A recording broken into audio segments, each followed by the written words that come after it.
Huh? Personal experiences?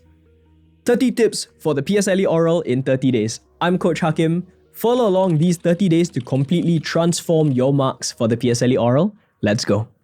Teachers keep telling you to give personal experiences, but what if you don't have any? I got you. This is day number 9, personal experiences. Everyone knows personal experiences make your answers better. So here's day number 9, how to give personal experiences if you don't have them. Part 1.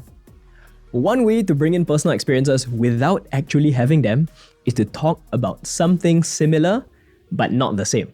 What do I mean? Let's say the SBC is about cleaning a beach and you've never done it before. Talk about another time where you've cleaned something or volunteered something.